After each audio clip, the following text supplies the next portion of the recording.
Hello, Coloring Craze family. Hope you guys are doing well. Wish you all a very happy new year. And this year's first video is a page from Fragile World by Kerby Rosanes, one of my favorite authors. And this is the snow leopard page, and I have finished the right half of the page to test out my colors and the palette that I'm going to be using, and the same I'm going to reproduce on the left side of the page. And for this I've used the Starjoy pencils. They are very easy to use, and they are a little bit harder than the Prismacolor ones, but you don't have to sharpen them, as often as you have to when you use the Prismacolor ones. And this is the second set of the color pencil I own. I don't own much, so Prismacolors are my number ones at any time. But these are very versatile, and they get along with Prismacolors as well.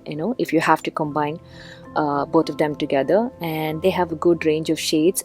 This is the 120 number set, so the color range is good. I have done quite a few pages from Kerby's books with these pencils, and they have turned out so beautifully. So yeah, as always I've started with my darker tones here. I mark out my shadows first and then go along with the midtones and the lighter shades and the highlights. So most of this page is done with Starjoy pencils, except for the other animals and the birds which are in this page. I've done with Prismacolors, and rest everything is done with Starjoy. So for the snow leopard, I wanted to go with the gray shade rather than the light brown shades or the French gray shade of Prismacolors, if you know them. So I thought gray would be a very nice touch and complementary colors with the greens that I've used for the mountains on the background. And I've also used two very interesting shades from this range. One is a very blackish purple and a bluish gray, and I found them to be very unique colors, and I've added as a color of interest on the leopard, which you can see in the later part of the coloring when I do his face.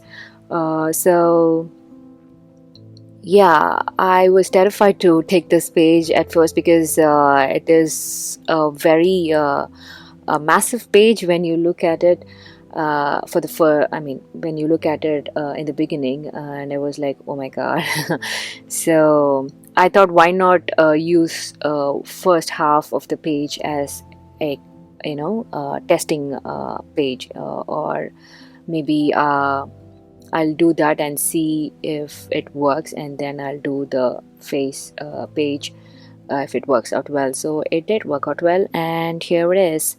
And this is usually I use a double spread as one page for my video and one page as my testing page, but here I wanted to show you guys as a full completed double spread. So I completed the other half, and I did this page for you guys.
For the eyes, I used the greens which I've used for the mountain and for the plants around the leopard, so that he will have that complementing colors on him as well. So for the shrubs, I used only these two greens, for the darker and lighter tones. So yeah, that is the idea I went for him with the green eyes.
And for the mountains here, I initially thought them to be like, in the gray palette itself.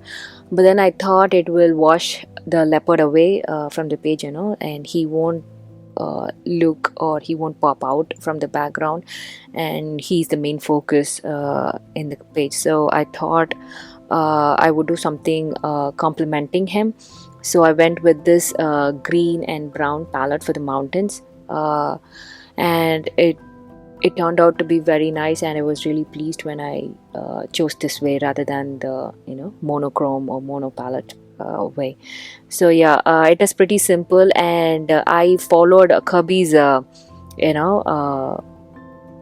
contours, and wherever he had left that snowy side of the mountains, have left it blank, and the others I've colored with this green and brown palette, and it is pretty simple. And you guys can make it fully brown or make it more greenier, or you can also make them bluish brown if you want to, or make them completely brown if you want to as well. So the options are endless, and it goes as far as your creativity goes. So yeah, and it's a very simple palette, and make sure it doesn't collide with the animals colors if you're going for the same palette as I'm going, or you can contrast the rest of the animals from the mountains as well. I used a brownish palette for them too, so I have to make sure that they don't camouflage along with the mountains. So please be careful if you're using the same palette as mine.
So here we are for the mountain goats, and I used only 3 or 4 shades here, I guess. So I wanted them to be in a brownish palette, as I said earlier. So I chose these colors because the browns in the Starjoy set was like way warmer, and they had a very few shades of cool browns, and I needed my chocolate and putty beige from Prismacolor, so I have to go with Prismacolors for them.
So for the rocks, I wanted them to be in the same palette as the leopard, because I didn't want them to be very different from the leopard, because he is a part of a rock, and it has been like, they have been combined together in certain places. So I didn't want them to be very different from the leopard, but then I didn't want them to be so camouflaged with him as well. So I here and there I put in some green shades so that they look a little bit away from him, but not in a larger scale. So yeah, and it is very easy to do. You don't have to color much because the rest of the things we are going to do as snow on the rocks. So you guys don't have to color much when it comes to rocks as well as the ground. So it is pretty much easy to do, and I'll see you guys when we do the background.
So for the background, I used my favorite medium, the oil pastels, the MUNGYO and the FABER ones. Those are my favorite pastels.